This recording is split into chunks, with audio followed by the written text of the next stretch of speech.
Ladies and gentlemen, boys and girls, happy Monday. Hope you're all doing well. Monday, June the 20th, the Daily Crow is officially back. Appreciate you all tuning in. Of course, as always, I'm Chris Phillips, your host of the Daily Crow of the Spurs Up Show. We got a lot to get into. Again, it was a long 2-week hiatus. I hope you've all been well. I hope you all enjoyed the time off, but very excited to chat with you all once again. I did miss this. I'll be honest. I did miss this. Although we were able to get a lot done in that noon to 2 time frame over the last 2 weeks, I definitely miss chatting with you guys. So again, I hope you've all been well. Excited to resume once again our normal schedule, Monday through Friday, noon to 2, taking your questions, your comments, and your calls, 843-790-3377. Let's see, I see DGD, Chase Floyd, Brendan, Cody Gaskins, Cody Killo, Brian Dean, Stephanie Lee, Hunter Herlong, David Sellers. What's going on? Appreciate you all tuning in. David, I'm doing well. I'm blessed, man. I'm blessed. Very excited to be back, like I said, and again, excited to chat with you all once again. Andrew, the textbook, what's going on? A lot of positive momentum right now with business, with merchandise, with content. You know, it's crazy. I've said this multiple times in the podcast, but I'll say it again here right now, that you think of this time of year as it's the slow point, right? It's the slowest time of year. But I can really say I'm so proud because from the business and the content side and everything we have going on, I really do feel like we are operating at peak optimal capacity for this time of year. We're staying consistent with content. Content's still bleeding out the eyeballs. You know, it hasn't been, it hasn't been taking a step back or it hasn't slowed down. If you will, I think if nothing else, I think really, if anything, what we're doing is using this time to build momentum to gear up for the football season. For example, we've got a meeting today with Carolina Ale House at 2:30. I'll be talking with them and planning and scheming for our TSUS tour, which will take place this summer in the preseason. And then, of course, we'll have all our watch parties over the season. We got other stuff working behind the scenes in regards to merchandise and partners and a lot of exciting things happening behind the scenes. But again, guys, appreciate you all tuning in. Like I said, very, very excited to chat with you all. Luke RJ says, perfect hat for today. Yeah, we've got the new merch on. By the way, this is new as well. This is one of the shirts that is available at Rivals in Florence, South Carolina. And this bad boy right here is available on our store. I don't know why it took me so long to put this logo on a hat because I love this logo. It is available now, tsus.store.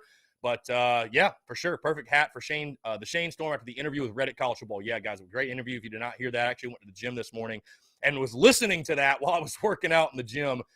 Some great comments from Beamer. Obviously, guys, we're at the point right now where we're eating that stuff up, right? I mean, it's every comment he's making. We're hinging on every word. It is talking season, if you will. Let's see. Let's go ahead and jump to the phone lines. Hopefully, phone lines are ringing off the hook today. Justin. Let's see.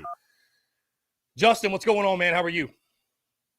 Doing good. How you doing, Chris? I'm doing well, man. Feels good to be back. What's up?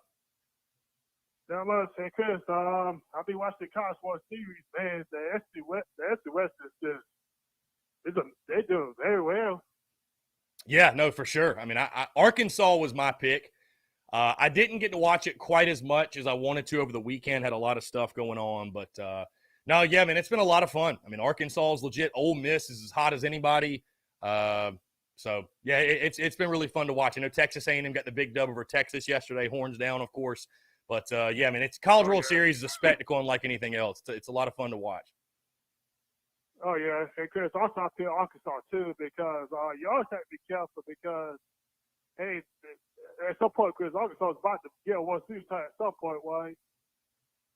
Yeah, no, for sure. For sure. I mean, like I said, man, it's don't let the Hogs get hot, and the Hogs are definitely hot right now, so. Oh, yeah. And, Chris, you know what we need for South Carolina? We need to call ourselves the Gamecock boys. We need a what now? We need help the Gamecocks baseball out one day. We need help we should call ourselves the Gamecock boys. They need help something. I don't know what we can do. Obviously adding transfers to the portal. And I mean, I think we'll be better next year. I think pitching is going to carry us, and whether that's a good thing or a bad thing, I guess, depending on where you want or what direction you want Gamecocks baseball to go. But I do think, way too early predictions, projections, whatever. I mean, I think we're going to be better. I think pitching will carry us, and would not shock me at all to see the Yardcocks return to the postseason next year. Does that mean there doesn't need to be a change made? I don't think that's the case, but yeah, I think we will be better. But yeah, something's got to change. I mean, something's got to change, man. I don't want to spend all summer harping on it. We all know what needs to happen, but yeah, I mean, the goal is to get to where these teams right now are. You know what I mean? So. Oh yeah, and Chris, you look at Clemson. They had a good baseball coach. You know, Clemson will not set me out, can you know? Yeah, I like Bakich. I like Bakich a lot. I like Bakich a lot. I think that was a good hire. The guy from Michigan, he's got Clemson ties, obviously. So, yeah, it's frustrating. I mean, there's no question. There's no secret. It is frustrating to see them make that move and us just kind of be sitting on our hands and what have you. But what are you going to do? What are you going to do? So. Oh, yeah. Because does Winter have invoices coming up soon? Does Ray Tanner have what? His team invoices coming up soon? I don't know, man, to be honest with you. And I don't know how much longer Ray Tanner is going to be the AD. So I have no idea. No idea. Yeah, because I saw also that he's not expecting AD a long term, you know? Yeah, he's been in it a decade. I think his 10-year anniversary is upcoming. So, but yeah, I don't know how much longer he'll be in that role. So we'll see. We'll see. There's been a lot of smoke, a lot of rumors that he will step down. We'll see if that actually happens. Oh yeah, well, Chris, before I get out here, man. Hey Chris, I went to Powers Comic Con last Friday. Love it, love it. Yeah, I saw the pictures, man. Looked like you had a good time. That's awesome. Oh yeah. Yep. Hey Chris, the bad news is I saw Clemson fans down there. You know. Even at Comic-Con, you can't get away from Clemson fans. I know. Hey Chris, we need some more Gamecock fans down there. You know. We do, man. We'll have to get them out there. We'll have to get them out there for sure. Yeah, hey Chris. Hope we get you out there, brother. Maybe you can play your Gamecock fans down there. You know. Yeah, we'll bring them out. Don't mess with the Yeah, we'll bring them out for sure. We'll bring them out. Why not? Let's do it. Yeah, because you can help me show these Chris fans who we are, huh? Mm-hmm. Yeah, got to represent. Got to represent. Yep. Well, hey, Chris, that's all I had to say, man. Justin, I appreciate you, man. Always a pleasure to chat with you. 843-790-3377. I think Tanner Land's going to win the Comment of the Day award.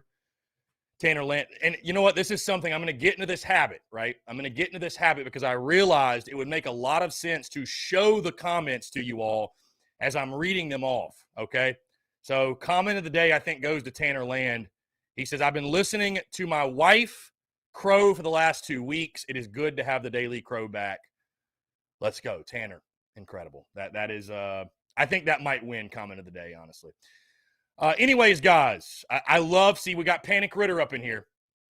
He says, how can Beamer say that Tanner is a great AD? That's like saying Kingston's a good coach. And I posted the quote on Instagram and Facebook, and I guess, of course, Twitter as well. I posted the graphic with the quote, though, because in case you missed it, Shane Beamer went on Reddit college football Twitter Spaces this morning. He was asked about being surrounded by great coaches at USC and coaches, excuse me, that had won national championships and won titles. And Shane Beamer mentioned that Ray Tanner was a phenomenal athletic director. That comment is not that big of a deal. Whatever, right? That's his boss. We all understand working relationship. He's going to say that. I was like, you know what, though? I literally am just going to post this for the comments because I know people are going to freak out. And sure enough, folks like Panic Ritter chiming in, and people have not disappointed to this point, no doubt. Panic Ritter says, why would Colin Burgess leave? Yeah, it's a great question. From what I heard, Burgie was sort of forced out, if you will. Burgie was sort of forced out, and it was one of those things where they just kind of told him, hey, we want to go a different direction. And, I mean, you obviously see they did that, bringing in Jonathan French from Clemson. Jonathan French, Dylan Brewer, both the transfers brought in. I think French is – I think it's – I don't want to say it's a major upgrade. I think offensively it's an upgrade. I know the numbers at Clemson don't tell that, but I think it's an upgrade for sure. I do think it's an upgrade. I don't think you're losing a lot, but whatever. I mean, it's the fact you're trying to plug the roster. I don't know, guys. I really don't want to spend time talking baseball. I mean, we can talk whatever, but it's the program is in a very interesting spot. Both programs, Carolina and Clemson. I mean, when you're taking transfers from Clemson at the rate in which South Carolina is right now, and Mark Kingston's made it very clear and evident he's going to every single year try to plug and play with the transfer portal. And listen, I totally get it, right? I totally get the transfer portal. Why not use it to your advantage? But it's a weird point in Carolina baseball, and it's certainly a weird point in the rivalry that is the Carolina-Clemson rivalry when you are just so openly willing to plug these guys and take these guys in from Clemson, and guys that were not like 350 hitters. I mean, let's call a spade a spade. Both of them hit like low 200s. So I don't know. I mean, I hope it works out for them. I wish the kids, the dudes themselves, I wish them nothing but the best, obviously. But it's very interesting times for South Carolina baseball right now, for sure. Let's see. Brian Dean, appreciate you tuning in, my friend. Jeff Golich is in the Rocks voice after 2 long weeks. The people have been waiting, and finally Chris has come back to the Daily Crow. Welcome back. Yeah, it's good to be back. It's good to be back, Jeff. Appreciate you tuning in, my man. Appreciate it. For sure. Very excited to chat with you all once again. Very excited to chat with you all once again. Hunter Herlong says, is it the polyester shirt? Yeah, I think it's 50-50. It's the next level 6210, Hunter. These are really nice T-shirts. Really, really nice T-shirts. So, yeah, highly suggest if you're in the area of Florence, if you're passing through, head over to Rivals in Florence, South Carolina. They have our merch there. Also, we're actually currently printing the order as I speak. Beamer Ball merchandise is hitting Todd and More in downtown Columbia, South Carolina. I highly suggest you go check that out. Very excited to work with Todd and More. And again, our merchandise, you guys will know, it'll be all over social media, but our merchandise will be in Todd and More. And go run it up, man. Go buy it all. Go buy it off the shelves. The better you got, the better it does. Obviously, if they sell out, they're going to order more. They're going to get more pieces. He said, hey, we're going to start out with Beamer Ball and Garnet Black and White. So, yeah, really excited to work with them. And obviously, again, that's a huge deal for the business and the merchandise and the expansion of the business and everything we do. Rebecca, what's going on? Appreciate you tuning in. What's going on?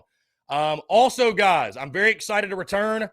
Stay tuned for, I don't want to scare you all, but changes coming to the Daily Crow within the next month.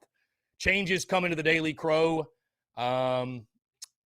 And I'll just leave it at that. I'm not going to say anything else until things are really finalized and we put everything together. But expansion, changes, not really something even you guys have to worry about too much. But some exciting things happening behind the scenes. And I'll just leave it at that. Some exciting things happening behind the scenes.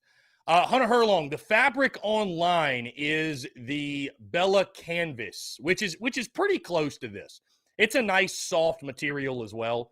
I mean, our material on the online store is really good. I enjoy it. I like it. But, yeah, so it's not the next level 6210. We've also got now the Comfort Colors merch, which is incredible. The Comfort Colors stuff is awesome. And anything, guys, that's on the online store, I will say this, that's not in Comfort Colors. If you want it in Comfort Colors, just let me know. Just let me know, and I can make it. It's very, very easy to do. Let's see. Again, guys, we're taking your questions, your comments, your calls. It's great to see each and every single one of you. It's great to see each and every single one of you. It's hot in the city, by the way. It is hot. Rebecca says, let's celebrate my birthday on July 13th. Rebecca, we will do it. We will do it. I will say this, though, Rebecca. July 13th. What day is that? What day of the week?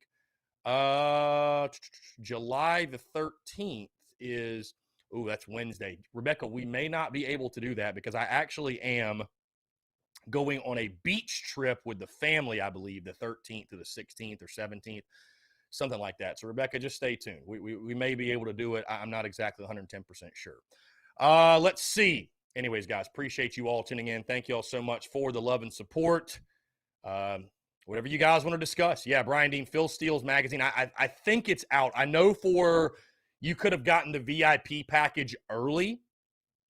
You could have gotten the VIP package early. So if you did that, it's out. If you did that, it's out. If not, I'm not 110% sure if it's out yet to the public. Let's see. Again, I hope you guys have all been well. Dusty Rhodes, here's a great comment. Dusty Rhodes says, did these other media guys wish you a happy Father's Day, Chris? No, I did not get a happy Father's Day from anyone, nor did I need the request, nor did I need the well wishes, Dusty Rhodes. But I appreciate the sentiment, my friend. Let's see. Again, Shane Beamer with some big recruiting momentum over the weekend. Also, that takes me to podcast drop this morning, episode 664. We did talk about the 2 commits over the weekend. Also, we're continuing. Of course, we've been doing our top 5 series, talking top 5 tight ends on today's shows. I did see a comment And Brian Dean, best of luck you starting a new job, by the way, tomorrow. Great stuff. Jeff Gullidge, how is the house search going, he says. Going well. Call Going well. from Haven't found a spot Robbie that's Davis, going well. a.k.a. Kirk Street. Let's go. Tick. Robbie, what's going on, man? How are you? I'm doing fantastic. How are you? I'm doing well, man. Feels good to be back. Feels like we never left. So having a great day Bro, so far. It felt so weird the last 2 weeks. Yeah, I mean it was different, especially the first couple of days. But I'll be honest, man, I stayed so busy. It wasn't like I was sitting around for 2 hours every day just doing nothing. So, and we've been we've been making content like crazy, and we've been doing interviews, and I've been sitting in this exact same chair, kind of doing stuff like this with other people. So I don't know. It's like riding a bike, man. You never forget. So, yeah, I had a question for you, by the way. Yunkel Boudreaux on Friday. Is he the 7:30 or the 9:30, or is he doing both? He's doing both. But if I was you, okay, because what they do is basically the 7 p.m. show, Mhm. they'll rush through that show, okay, because they got to get the people out that came to the early show, Mhm. and then get the people in that are coming to the 9 o'clock show. If you come to the 9 o'clock show, they won't rush through it. Does that make sense? That makes sense, yes. Okay, so I will definitely be there Friday and probably Saturday. Right. I don't know yet. But before I get to what I wanted to talk about, I want to give a shout out to my sister, Tracy Ann Elizabeth Canales. I think that's her last name now. It's her birthday today. She's 26 years old today. Very nice. Happy birthday. So, but everybody that I told somebody at camp last week when I went to camp last week. I said her name is Tracy Ann Elizabeth, but everybody that knows her calls her Sissy, and they're like, okay, well that's weird. I said, no, it's not. I said, there's a lot of people that have sisters and they call their sister Sissy, but it's her birthday today, so I wanted to give her a shout out real quick. Mhm. And I actually yesterday went to Roebuck yesterday. Okay. What's in Roebuck? The Zaxby's I worked at. Gotcha. And I called my boss and I said, he told me, I called him on Saturday. I said, hey, I'm going to probably go to Roebuck Sunday. And he said, well, let me know whichever one of the stores you go to and your food will be on me. So we went to Roebuck. So we decided to go to Roebuck. I called him. And then before we got there, he called the store and I got my food. Me and my dad got our food for free. Love that. So, Love that. Love to hear it. You deserve it. Great to know people. Great to have connections.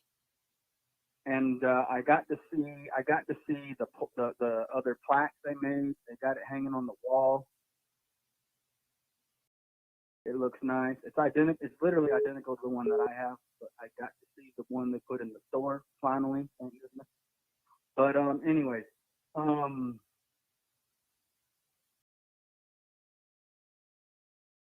I wanted to say first off, I hate the dead period whenever it comes to college sports because the dead period sucks. Okay, I'm ready for dadgummit sports to come back. Doggone it, the dead period when it comes to sports is boring.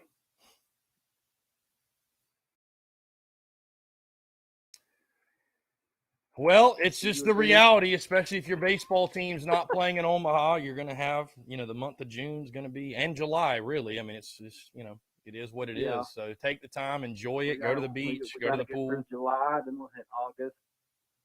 And then once we hit August, we'll be getting even closer to football season. That's it. Yeah. So before you know it, fall camp. Shane Beamer confirmed, I think, last week, August the 5th. Is when fall practice will start, and nice. I mean, yeah, we'll start really diving into projections and predictions the week of July 4th. So I mean, it's going to be here before you know it, man. Trust me, it's going to be here before you know it.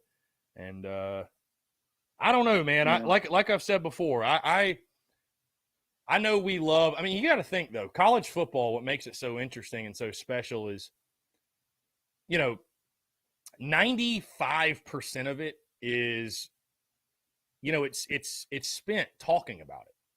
The games are the smallest part. I mean, I know that sounds crazy, but there's only 12 of them, and we spend 3 months, 4 months. I mean, some people spend all year previewing and breaking it down. I mean, we basically do spend all year breaking it down. So the talking season, I mean, it kind of is what makes college football different from every other sport. Every other sport, there are so many games to discuss. So I enjoy talking season, and it's fun to the off season to me is fun because again, everybody's 0-0 and the possibilities are endless, and we can dream, and we can let our imaginations run wild of what the season could be, because once you get in season, reality hits very hard.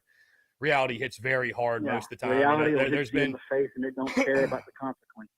The amount of times I've seen South Carolina football go into a season and we've all got these high hopes and expectations, and then we play Georgia week 2 or 3 and they punch us square in the face, and it makes you realize, oh, well, we're not kind of what we thought we were. So, and I hope that's not the case this year, but it's just happened a good bit. But no, there's a beauty to the off season, so I'd say just enjoy it, my friend. Just enjoy it. So. When it comes to the Georgia game, okay, do I think we'll win? No, but I will say this. A blind squirrel finds a nut every once in a while. Okay? And like I told you several weeks ago, we need to just take care of business and let our game do the talking. Don't do no smack talking. Just let the game do the talking. That's what my dad used to tell us when we coached us in the Middle League. Don't talk trash. Let your game do the talking, and the game will take care of itself. And if we do that, and if we can get some luck, some home field lucky rolls in the game against Georgia, I think we could have a chance, but I don't see it happening.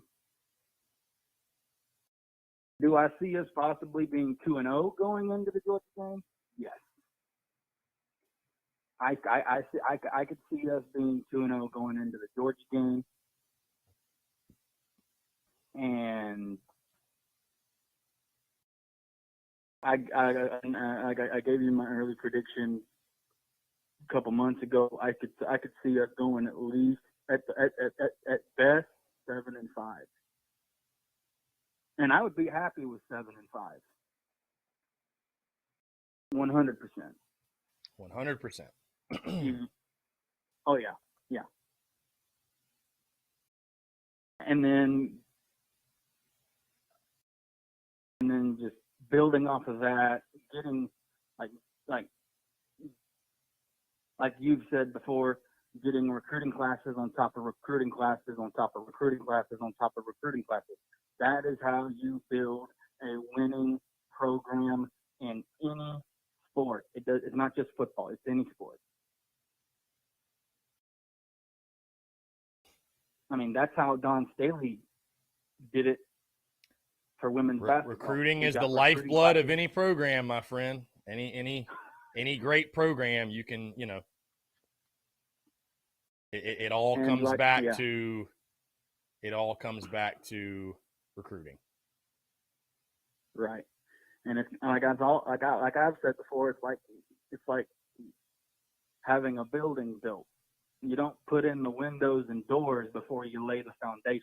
You lay the foundation, and then you start adding everything else. Once that happens, things will start falling into place, and everything will hopefully go as planned, and which obviously everything never really goes as planned, but hopefully everything goes as planned, and we have ourselves one heck of a year. Yeah. For sure. Robbie, well said as always, my friend. I missed these calls. I did. I missed these calls. And I had a great time at camp, by the way. It was beautiful. One of the days, it was the heat. Yeah, it was 90. It was 90. It was 99. Okay, but it felt like 111. Okay, I literally felt like I was going to die.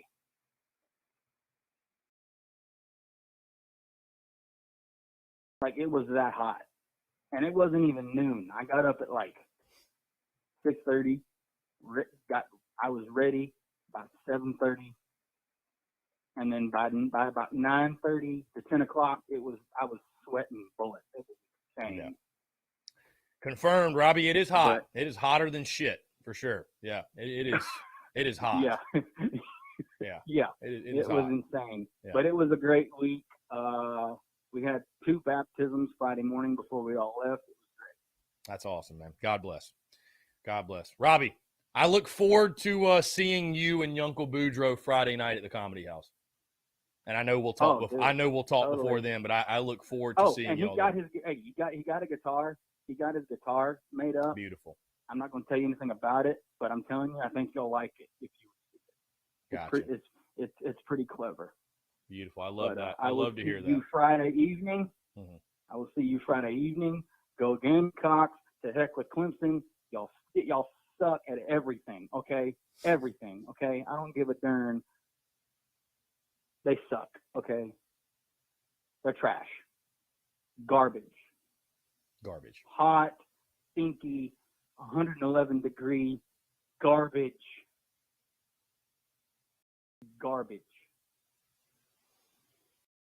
All right, I will see you Friday. Have a great week. And I'm very positive we will talk again tomorrow. But you to stay safe out in the heat if you go anywhere. And drink a lot of water. Well said, Robbie. Appreciate you calling in, my man. We'll talk soon. Great stuff from Robbie Davis. You know, it's funny. A lot of people call in to ask a question, right? Robbie Davis, and I love him to death. Robbie Davis does not call in to ask a question. Robbie Davis calls in to rant and ramble, and I love that. But, yeah. Jeff Gullidge says, here we go. I'm trying to get in the habit of showing the comments because I feel like I want you guys to know what's going on.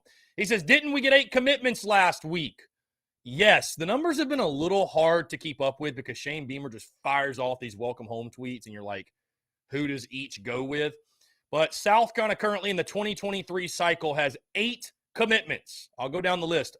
4-star athlete Kelton Henderson. 4-star offensive lineman Trovon Bowe. 3-star safety, Jelon Kilgore. 3-star safety, Zabari Sandy. 3-star tight end, Connor Cox. 3-star safety, Cameron Upshaw. 3-star athlete, Cameron Sandlin. And then 3-star athlete, Judge Collier, who I think that's how you say his last name, but I think he's going to play defensive back as well. And again, that is via 24/7 Sports. If you heard a guy and he's a 4-star somewhere else, my bad, but that's what the rankings say on 24/7 right now, who I generally use. I don't know why. I'm not like biased to 24/7. I just generally use them for recruiting rankings. I don't know.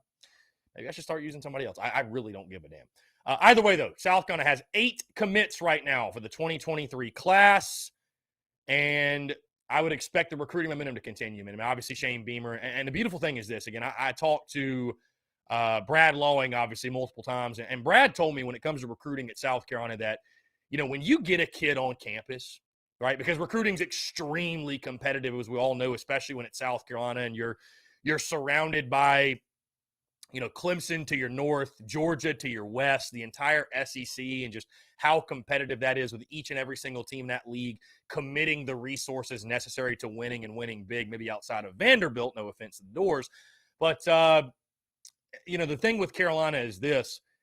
He told me, he said, Chris, when you get a prospect on campus, you feel really good about your chances at landing them. And especially when you get them on campus and at a game at Williams-Brice Stadium, you feel really good about your chances at landing. Because once you get them in Columbia and you get them in the facility, I mean, South Carolina plays second fiddle to no one when it comes to the fantastic, beautiful indoor facility, right? Just all the facilities in Columbia, fantastic university, great campus, and of course, Willie B, and the game day atmosphere speaks for itself. So I'm not surprised at all to see the recruiting momentum for Shane Beamer, and I expect it to only continue. I mean, he's shown that June is going to be their month, right? He owns the month of June, and it makes a lot of sense that these commitments would fall. They're getting all these prospects on campus, and they're getting them for these official visit weekends. So I think you're just going to see more of the same, guys. I would not be surprised over the next couple of days if you don't see a couple of guys make it official. And then this weekend, they've got another big recruiting weekend upcoming. I think you're going to see them continue to add those commitments. And it makes a lot of sense because we're getting closer, believe it or not, guys. We are getting closer to kickoff for high school football. And I think most of these guys, they want to make their decisions before their seasons get going. I mean, it's just one less thing they got to worry about. And then, of course, the early signing period's in December. So I think you're going to continue to see really each and every single year. I think you're going to see June be that month for South Carolina. And it's that month for a lot of other schools too, right? There's a lot of other schools that have recruiting momentum right now, but South Carolina certainly is enjoying their fair share of recruiting momentum. And it's a lot of fun to watch. It's a lot of fun to watch. And I saw somebody's comment earlier, by the way, and I do want to get to this one. Let's see. Where did it go? Here we go. Cocky Twan says, I wish we could recruit on the level that our main oppositions are. Okay. And South Carolina currently right now with 8 commitments sits ranked in the 24/7 sports rankings, by the way, sits ranked 39th nationally, 39th. Okay. And here's the thing, as I've told you all before, right? The way that recruiting services work and just the dynamic of college athletics, right? You're not going to make it very far, and you're not going to make a living saying and critiquing recruiting the level of saying, oh, well, that's not a good pickup. That's not a good signing, because these are amateur athletes. And again, there is this feeling and dynamic in college sports where these athletes are doing you a favor by picking your school. And that's totally fine, right? I get it. They are amateurs, and I'm grateful there's guys out there that see the value in the University of South Carolina and they want to be Gamecocks. But if you're thinking of it purely from a business standpoint and the business is winning, right? And you break down these classes and you break down these athletes. And I think what's so tough too is you just don't know what the kids are going to be, right? You can't just label every 3 stars. Oh, they're not a great pickup because they're a 3-star. And you can't label every 5 stars they're a great pickup. You just don't know how guys are going to pan out.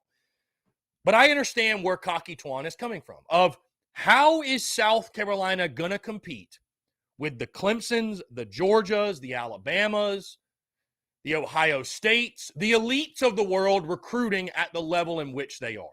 And that's meant as no slight to anyone, but guys, if you go look at the numbers, if you go look at the statistics, the teams that rank in the top 5 every year in recruiting, the top 10 per se, those are the teams that are at the top of college football. Like it's no secret. If you recruit well and you get the best players, you're going to win the most games. I mean, think of a game of pickup basketball, pickup football, right? When you're in the backyard, we were at recess or whatever. Like if you have the better players, you're going to win. It's not rocket science. With that being said, as I've told you all before, South Carolina right now, we are card counters at the blackjack table. That is how you have to approach it. We have got to be master talent evaluators and master talent developers. And that is not meant as a slight to the guys that we have committed, the guys that we have signed. That is not meant as a slight. But you see, Alabama's going nowhere. Clemson's going nowhere. Georgia is going nowhere. So these top-tier programs, guys, the reality is this. They're going to reel in the majority of these 5-star guys, right? They're going to reel in the majority of these elite prospects. And that's totally fine. If South Carolina can steal 1 or 2 of those guys, that's great. You can steal some 4-stars, that's great. But where South Carolina, where they've made their living, and they're going to have to make their living until they get to a level, I'd say, of winning 9-10 games a year, and then you can really start to attract that elite level talent. Because, guys, those 5-stars, they want to play at championship programs. They want to go win rings. They want to win titles. They want to go somewhere that they can do all that and get to the league.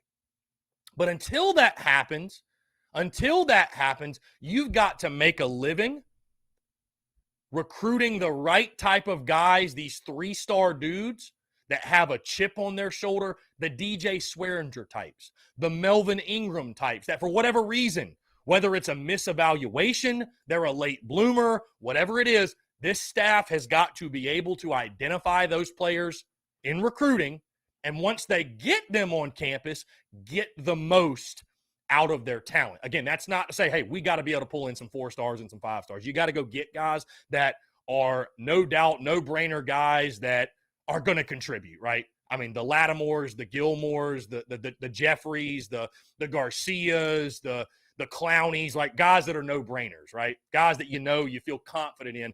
But where South Carolina has made their living and they're going to make their living, at least in the present moment and the near future, right? Finishing 20th to 25th, but getting the most out of those classes. Recruiting wasn't the problem for the last regime, right? Finishing top 25 in recruiting was not the problem. It was that South Carolina would land the 20th ranked class, but they would play like the 40th ranked class, the 50th ranked class. As someone once told me before, if you can't develop players, getting all the 4 and 5 stars are great. It's awesome. But if you can't develop players after 3 or 4 years, all you have is a roster full of 4 and 5 star high school players, not good college football players. There's a difference. There's a difference between being a 4-star player in high school and a productive, good college football player, right? So that's where I'm most focused. That's that you got to be able to develop this talent, get the most out of this talent, and again, evaluate the talent, develop the talent. You can do that. You can win a lot of ball games. I mean, look at the recruiting rankings when Steve Spurrier was the head coach. They weren't recruiting at a top 10 clip. They weren't doing it. The class they signed with Marcus Lattimore guys in 2010 was ranked 25th. And Lattimore was a 5-star, right? Very highly rated. Very highly rated. Also, as T-Man points out, you got to continue to utilize the transfer portal. No question. You got to continue to use the transfer portal. That has certainly changed the game, and it's helped a school like South Carolina. It's helped a school. No question. I mean, it's helped South Carolina immensely. That's why if, you're a Gamecock and you're being very harsh and critical of the portal, those who live in glass houses should not cast stones, because we have benefited greatly, right? We have benefited greatly. So I think that I understand like Cocky Twan's comment. And listen, nobody, listen, if I were, it doesn't matter if it's true or not, right? Recruiting, I've had to learn this too. I've had to learn this the hard way, right? I've had to learn this the hard way. That saying or even implying anything that could be taken as negative about someone that signs with the University of South Carolina, you're just not going to make a lot of friends doing that, right? Like you're not, what would y'all think if some 3-star kid, let's just, for example, hypothetical 3-star kid, or even a guy in the transfer portal, right, chooses South Carolina, and my commentary was, hey, glad he chose the Gamecocks. Think it's an okay pickup. He's probably more of just a roster filler, not going to play. Don't think it's that great of a pickup. Doesn't really help USC. Nobody wants to hear that. Like, nobody wants to hear that. Nobody. Okay? Nobody wants to hear that. That's just the reality. You know what I mean? That's just the reality. Like, in recruiting, every player's a diamond in the rough. Every 5-star, 4-star is going to pan out. I mean, it's literally the business model of the recruiting services. You're paying a monthly or yearly fee for hope. That's what you're paying for. That's what recruiting is. It's hope. That's what the NFL draft is for professional teams. It's hope. You're selling hope. Let's jump to the phone lines here. Exactly. Zachary, what's going on, my friend? How are you? I'm good, Chris. How about you? I'm doing fantastic, man. It feels good to be back. What's going on? I'm just here to praise Beamer on his great recruiting on the great month of June he's having. And that's pretty much it. A lot of really good, solid pickups he's had. I said it last year, and I'll say it again. If Will Muschamp gets the ice to Eskimo, I don't know what Shane Beamer's doing. Do you? Let me ask you this: Do you think that Shane Beamer? I mean, it's so. I feel silly even asking this question because it's just too early. But I was going to ask: Do you feel like recruiting is going worse, the same, or better under Beamer than it went under Muschamp? I mean, it depends. Like, honestly, it depends on how you define it. Really, It's like if you're reading more into the stars than you are into the actual play, until you reveal the actual players, then the character of the players and like the potential of the players. Then I say that the recruiting, in honesty, is better than under Beamer. Because I think Beamer is getting on guys with a lot of higher ceilings than Muschamp is getting. Honestly, I like the Judge pickup. Like the Judge pickup, for instance, is a pickup that the guy can play DB. I even heard some people say he could possibly play running back. I mean, the versatility that Beamer and his staff is going for is honestly way more impressive, in my opinion, than Will Muschamp. I just feel like Shane Beamer knows that he's kind of under the he doesn't have the credibility, so he's gonna have to be a master evaluator, and that's what I'm trusting the staff to do, to evaluate. Other than Muschamp, I don't think Muschamp was a great evaluator. Well, I mean, it turned out that way, right? It turned out that way because all the recruiting, listen, I mean, all the recruiting's great, but if you can't go win games with it, right, as we saw, then it makes no difference. It makes no difference. You mentioned the evaluation side. I know I've mentioned this on these airways before, but, I'll just reiterate it. It's like and I don't think he'll mind me dropping his name, but Eric Kimry, right? I don't think it's any secret. He was a good buddy of mine. I went on his podcast. He came on mine, and he told me last year, about this time last year, we were having conversations about Oscar Delp and recruiting, and I'll never forget we had a phone conversation, and we were just talking recruiting in general, and he just told me, Chris, the biggest difference in regards to recruiting and what makes a successful recruiter, right? It's not landing the top 100 guys. Those are kind of guys that right? Those 5-star guys, they're sort of the no-brainers, the dudes that everybody expects to be big-time contributors. What makes a recruiter elite, as you talk about identifying talent, identifying prospects, identifying the difference between the 250th ranked best prospect and the 600th ranked best prospect, right? And who is a diamond in the rough? Who's being undervalued for whatever reason? Maybe they haven't gotten the attention, or they're a late bloomer, but being able to, because there's a ton. I mean, I would love to, I've never seen a statistic. I'd love to see, though, I would imagine the majority of prospects are 3 stars, right? Like if you had to put a number on how many 4 stars are there, how many 5 stars, how many 3 stars, there's probably more 3 stars than anything else in recruiting. Like I'd have to imagine that. So that's what it really comes down to. That's what you want to get as many of those 4 and 5s as you can, but look at Kentucky. The reason they've been able to build, they've been able to take 3-star guys and maybe even lower. But Mark Stoops has a culture in place. He has a system. He goes out and gets guys that believe in Kentucky football. They believe in the system they're running, and he gets the most out of them. And that's why you've seen Kentucky build a program and have success. That's why it's worked for them. Because they haven't out-recruited South Carolina. You go back and look at the rankings, they haven't out-recruited Carolina at all. But why do they keep beating South Carolina like a drum every year? They're getting the most out of the guys, and those guys are playing above their talent level. So, it's like when you say, how many 5 stars is it? Let's all remember, Cooper Kupp was not highly touted when he came out. Debo wasn't highly touted when he came out.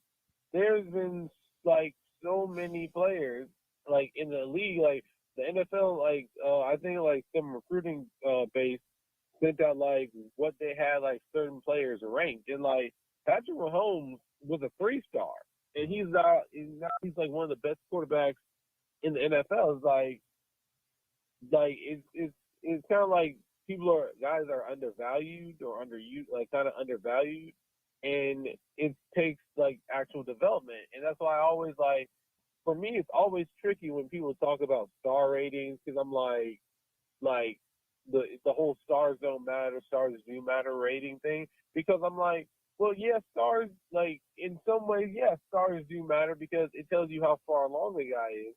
But at the same time, stars don't matter because it's like if a star is meaningless if they don't have the development behind it.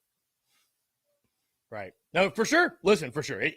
It's not a foolproof system. I think we can all agree with that. It's not a foolproof system. Yeah. And that's the thing that kind of bugs me with the whole debate is like how people get up in arms about the star system. Because it's like I can see both arguments. It's like both arguments make sense in my opinion. But at the end of the day, it's like the argument of development, like it's proven to be more of an actual problem. Like if you actually don't develop your guy, then what's he gonna be? Like you can have a roster of 10 5-stars. Like you can do what Texas A&M did. Yeah, as many 5-stars as you can. But if you don't have a guy that can develop them, then they might as well just be 3-stars because it doesn't matter at the end of the day. Zachary, it kind of goes back to if you listen to the conversation I have with Adrian Morales, and I understand it's a different sport, but it's applicable in what I'm about to say. It's applicable, I should say, to this conversation we are having. Like what he talked about with, the numbers can only tell you so much. And if you've got a closer, right, that has great spin rate, he throws the hardest and he's got the best curveball in the bullpen, and that's what the numbers say, right? You would think, okay, no brainer, we're inclined to put him in. But if I've got another guy, right, if that guy I'm just talking about, he has all that, he's got the best curveball, but he's got no balls. And sorry to any of those I might offend saying it, but he's got no kahunas. He's got no gall about him. He's got no confidence. He's got no bravery. He's got no courage. And it's a one-run game in the ninth. But then I got this other guy. He might not have the best stuff, but he's a bulldog. He's a fighter. He's a competitor. He will stare any challenge in the face, and he's going, I know what I'm going to get out of him. Well, who am I going to go with? So, I mean, it goes the same way, right? If you got a 5-star that's lazy and complacent and rests on his laurels and feel like, oh, well, I'm a 5-star. I've made it. I'm a 5-star. Everybody I should be starting. I don't have to work hard. Well, yeah, I'd rather have a 3-star guy who works his ass off and grinds for everything he has. And now, granted, you got to have talent. Hard work can only take you so far, right? I worked my ass off as a baseball player, but I wasn't throwing harder than 80 miles an hour. It just wasn't happening. It's just not in there, right? So you got to have talent. But yes, for sure, that's the things like I'm talking about you identify in recruiting is finding guys that have that mix of talent and also work ethic, and they're a great teammate, and they're going to battle, they're going to compete, and they're going to make your program better. Again, it's not foolproof. And there's some guys, hey, believe it or not, y'all may not like to hear this, but I mean, I've talked to my buddy that works for Georgia. He's like, dude, you don't think we don't have knuckleheads in our starting lineup? You don't think we have to stay on guys that are on our team right now that are starters but dude, they're so good. We can't not play them. That's at every school, right? Like some of your, not everybody's like a model citizen, model player or whatever. Like it is what it is. Like that's the job of a head coach, right? That's what Shane Beamer does is manage personalities. Like it's what he has to do, right? And it is what it is. Every school has to do that. I mean, you're not going to have, very rarely, I would say you're going to have 22 guys that are all just stand-up dudes, all balled in, whatever. But it's like, hey, this is our best player. Like he's got to be in the game. I mean, he just has to be. You know what I mean? And so you do the best you can, and you try to identify guys the best you can. But yeah, certainly to your point, again, it's about identification of talent and also character. That's a big thing on the recruiting trail. But yes, all your points are most certainly valid. Yeah. Well, all right, Chris. Thanks for taking my call. Appreciate you, Zachary. Thanks so much, man. Always a pleasure to chat with you. Before we go to a break, I will say this, not to just speaking on something that Zachary said, and this might irritate some of you, which is fine. Because I agree. Listen, I agree. Stars are not everything in recruiting. And it's not a foolproof system. However, and brace yourselves because some of you won't like this, the only schools that say stars don't matter are the schools that struggle in recruiting. Texas A&M is not sitting there saying stars don't matter. Alabama's not saying, well, yeah, we got a bunch of 5 stars, but stars don't matter. Clemson's not saying stars don't matter. Because at the end of the day, the statistics would say they do. They do matter. They do. And that's not to throw any shade on our recruiting, most certainly, our signees, our prospects. And it's not a foolproof system. Stars are not the only thing, but they are a thing. If the stars didn't matter, they wouldn't have stars. There wouldn't be businesses out there making millions of dollars just to put stars on players. Those wouldn't exist. But they do. So stars aren't the only thing, but stars do matter. Stars do matter to a degree. Guys, we're continuing to take your questions, comments, calls. It feels so good to be back, by the way. Appreciate you all tuning in, man. Really excited to continue to take your questions, your comments, your calls, continue the banter. Great stuff here on a Monday. This Monday, June the 20th, 2022. We're going to take a quick break. More of your questions, comments, calls, and more on the other side. You're tuned in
All right, guys, we're back. Taking your questions, comments, calls as well. 843-790-3377. That's 843-790-3377. Luke RJ says, imagine all these 3 stars all being NFL players because of great evaluation by Beamer. Luke, that is the goal, my friend. That is the goal. Appreciate you tuning in, my dude. How about my guy, Kemper Keenan? What's up, Kemp? What's up, Kemper? Appreciate you tuning in, man. Holding it down up in GVL. Again, guys, update on the moving thing.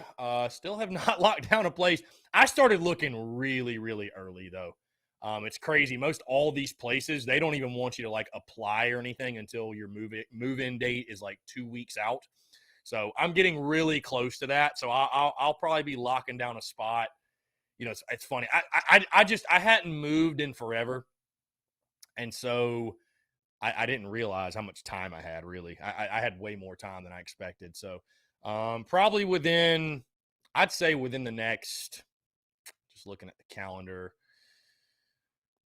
within the next, week and a half, I'd like to have a spot locked down for sure.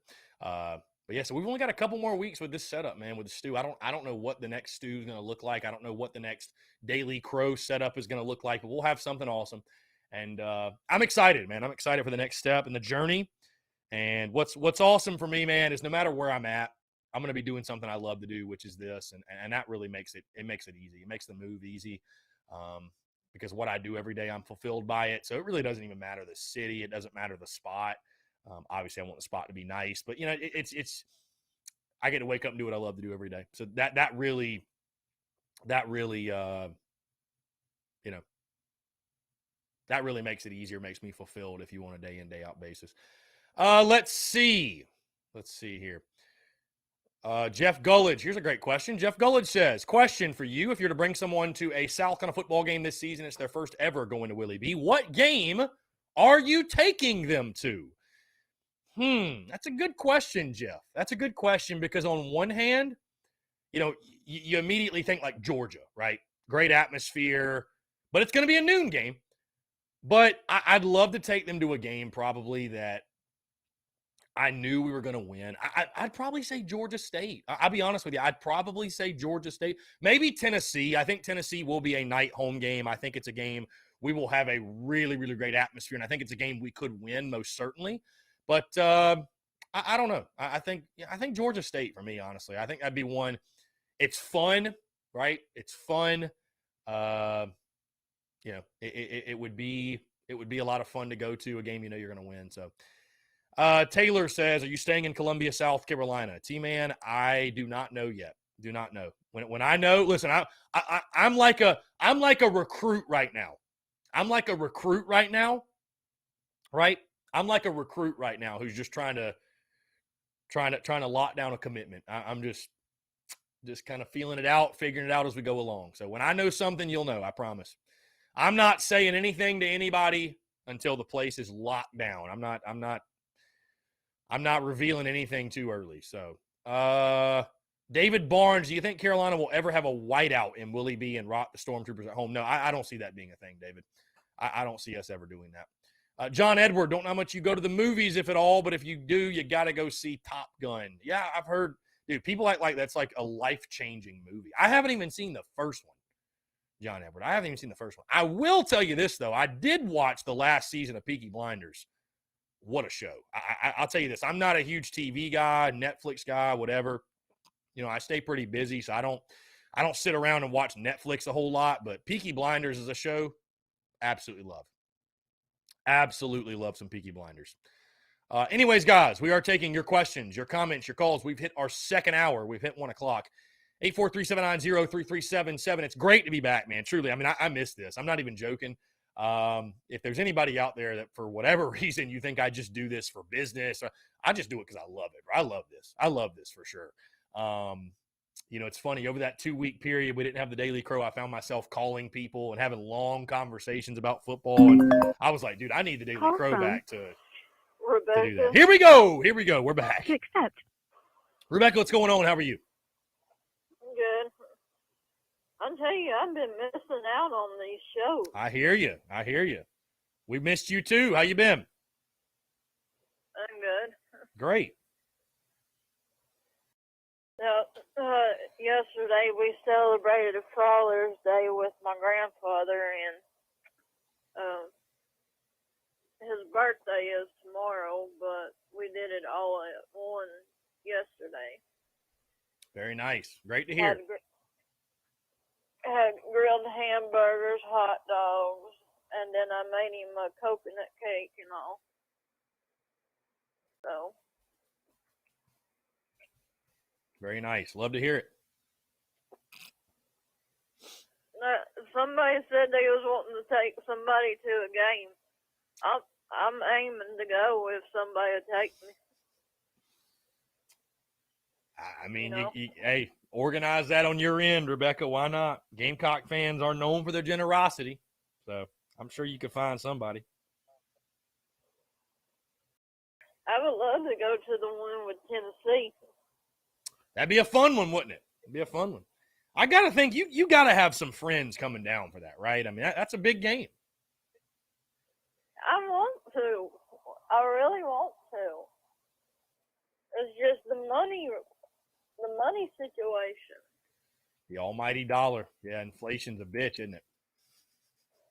And plus gas. That's what I'm saying. Yep. Gas might be $7 a gallon by then.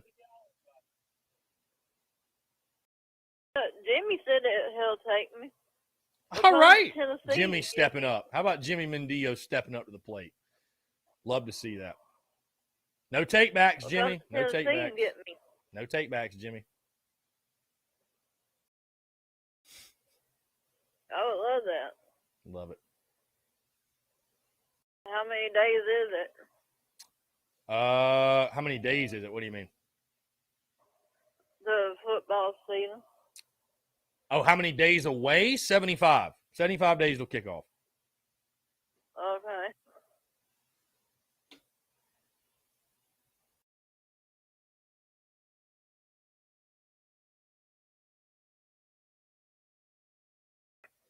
Yeah, because I would love to go to a game, Tennessee and South Carolina.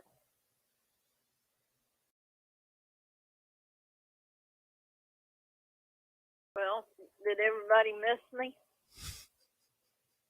I think everybody missed you, Rebecca. I'm gonna speak for the TDC crew I'm gonna speak for them and let you know that everybody missed you, Rebecca. And we're all wishing you well, and it's always great to hear from you. I know y'all missed Robbie Davis. We did. We listen. We miss all of the TDC callers. We do. I always miss you guys.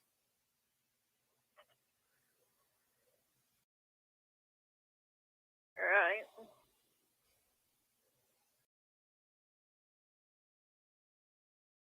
While y'all was gone for 2 weeks, I worked on I did a in memory of my great aunt. Mm-hmm. And my whole room is all decked out in South Carolina. I mean, it's from one thing to another. In this room, so it's like in memory of her, basically. Her, I love that. I love that. That's awesome. That's awesome. I need to get a picture of my great uncle somehow. Probably get that from my cousin.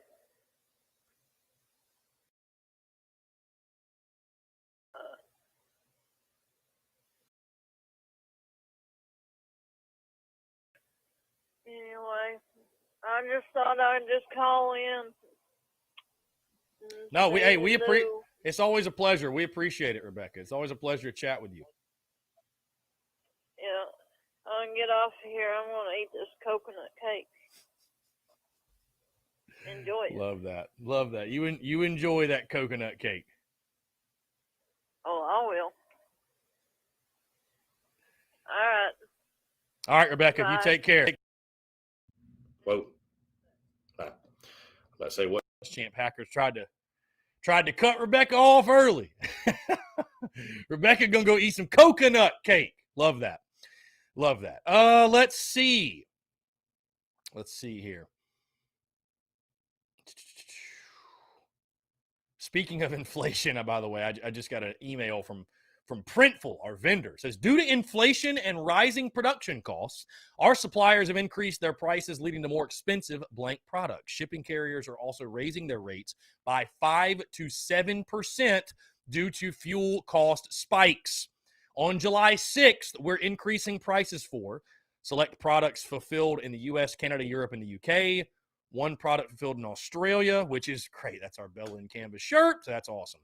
Some of our shipping rates to all regions. So, hey, everything's going up. I'm not going to increase price on merch. That's not my plan, at least. But everything's going up. Inflation. Everything's going up, guys. So there you go. In case you're wondering what's going on behind the scenes, I guess I could have saved that for the the Big Cock Club. Yeah, anyways. By the way, speaking of the Big Cock Club, my guy Cody Gaskins mentioned this earlier, but yeah, if you're not part of the Big Cock Club, guys, you're really missing out. Patreon.com/Big Cock Club. We have been having live stream watch-alongs, basically, or BCC hangouts, if you will, whatever you want to call it. We've been watching games together and conversating and chatting in the Big Cock Club Discord. And basically what it is, it's like a Twitter Spaces on steroids, where we've been jumping in there. We'll be watching the College World Series, just shooting the shit with each other and talking. It's a lot of fun. So if you want to join the Big Cock Club Discord, patreon.com/Big Cock Club. It's going to be insane during football season, especially. So go ahead and get in there today. Joey Guyton, any guesses on the two silent commits we have? Yeah, Joey, I think one of them's an O lineman, one of them's a D lineman. That's all I'll say on it. Again, it's all speculation, but I'm pretty sure we've got a couple guys in the line of scrimmage that will be making things public and making things official. So, making things official. I think it is, though, a pair of guys on the line of scrimmage. Again, guys, I want to continue to hear from you. 843-790-3377. That's 843-790-3377.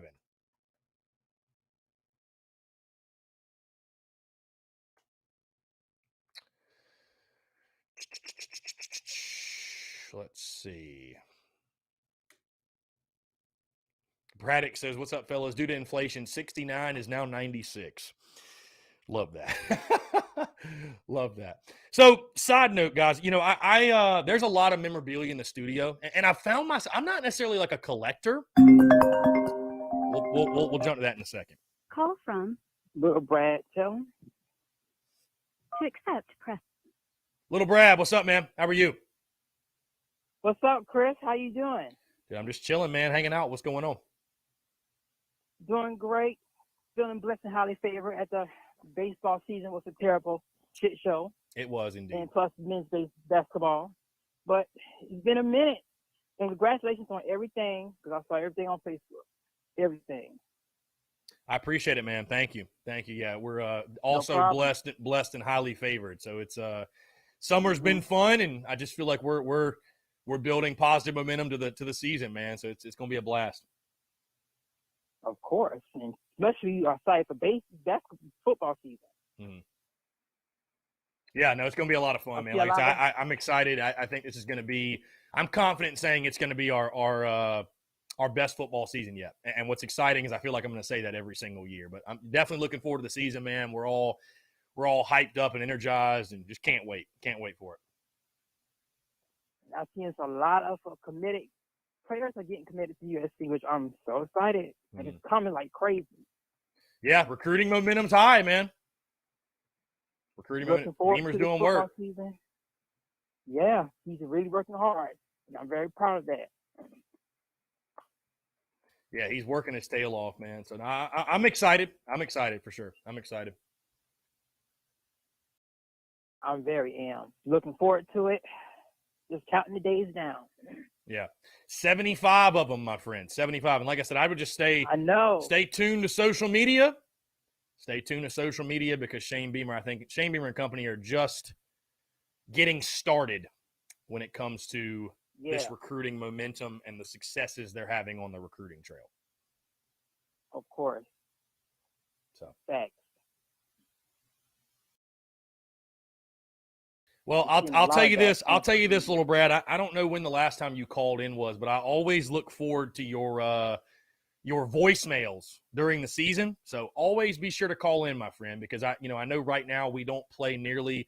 I mean, we really don't get voicemails over the summer. We'll get listener questions True. here and there, but I know the voicemails will come back in full force once the season comes, because Right. everybody after the game is emotional and wants to express either their joy of victory or their angst and defeat. So, Right. yeah, definitely. You're always welcome to call in, my friend. I just wanted to let you know that. So I always look forward to it. Thank you. I appreciate it. Thank you, man. Yeah, absolutely. Well, let you go, Chris, Mhm. and you have a good day, and welcome back as well. I appreciate it, man. I'm excited to be back. So, Yes, sir. You have a good one. yeah, man, you too. Take care, little Brad. Appreciate you. Great stuff. 843-790-3377. Let's see. Babes and Waves. Let's throw this up there. Babes and Waves says, why is Cam getting so much hype all of a sudden? He's talented, but number one. And let me put a disclaimer out there before I even speak on this, right? Cam Smith is very good. He's legit. He might even be a first rounder. I got nothing but love for Cam Smith and can't wait to watch Cam Smith ball out this season, right? Hopefully Cam Smith doesn't take a screenshot, Babes and Waves, of your comment, or take anything I'm about to say or you're going to say or anybody else is going to say personally and throw it up on his personal Twitter and throw a hissy fit over it. Anyways, to your point, it is crazy how quickly Cam Smith rose from going into last season. You know, he was a nice player, right? Nice player. From that to literally regarded as one of the top defensive backs in college football. Nobody's saying it's not deserved. I mean, I think certainly Cam Smith, the reason his statistics maybe weren't to a certain level, it's a lot like J.C. Horn, right? It's a lot like J.C. Horn where nobody's throwing his way. That's the thing. Nobody's throwing his way. So his rise, though, his rise is fascinating. It's fascinating how quickly he rose to the level he's at now or being regarded at. So, Courtney, I don't think Babes and Waves is even being a hater. I just think it's, all of a sudden he's just out of nowhere the number one DB in the country, right? Kemper Keenan, how many games do we win in the first 3? Great question, Kemper. And I'm going to say this. The key to the season for this South Carolina football team and then the key to the season for this fan base are different, right? Right. Here's the key to the season, Kemper. If I was laying out a guide, here's your Gamecock fan guide on how to enjoy the 2022 football season. Here's the key for you, okay? Do not hit the panic button if and when South Carolina starts 1-2 this season. I'm not saying it's going to happen. I'm not predicting it to happen. You guys will know my predictions in about a month. But if the Gamecocks start 1-2 and they lose 2 games in Arkansas and Georgia that they're going to undoubtedly be underdogs in, if the Gamecocks do start 1-2, do not hit the panic button. That's your key. Gamecock fans, you've got a key to the season. That's the key. That's the key. Because there's still a lot of football to be played. There's 9 ball games. The Gamecocks are going to be able to bounce back the following 2 weeks after that 3-game stretch against South Carolina State and against Charlotte. So that 3-game stretch, is not going to define the season necessarily. Okay? It's not going to define the season. So I don't know, Kemper. My predictions will drop the week of July 4th, that Wednesday and Friday. You're going to know that Wednesday, you'll know my predictions for the first 3. But the key to the season for this fan base to enjoy it, don't hit the panic button and don't throw in the towel if the Gamecocks start 1-2. Don't throw in the towel if you start 1-2, right? Because I know that's what's going to happen, and my words are going to fall on deaf ears. But try to keep it in perspective. Understand it's a long season, and there's still a lot to play for, guys, even if you start 1-2. Even if you start 1-2, it's okay. And obviously, you need to play well. I mean, I'm not saying if we lose 50-0 back-to-back weeks, you should be like, oh, yeah, everything's great. But I'm just saying that those are going to be two very tough games. South Carolina could realistically lose them both. There's no question. I mean, I think most are just counting Georgia as an L. It's interesting to me, though, that so many Gamecock fans are looking at the Arkansas game and saying that's the key game of the season. Biggest swing game, not the key game, guys. It's not. It's not the key game of the season. You can have a good year and lose to Arkansas. You can have a good year and start 1-2. I look at games like Missouri. I look at a game like at Kentucky, right? You could argue the Kentucky game's the second biggest swing game of the season because if you start 1-2, you're going to beat Charlotte, you're going to beat SC State. You will be sitting at 3-2, right? 3-2 with Kentucky upcoming. That Kentucky game, because what's going to be a really tough pill to swallow is if you get to the bye week, because you have your first 6 games, bye week, last 6. If you get to the bye week and you look back on the first half of the season, if you're 3-3, you're going to say to yourself, we haven't beaten anyone.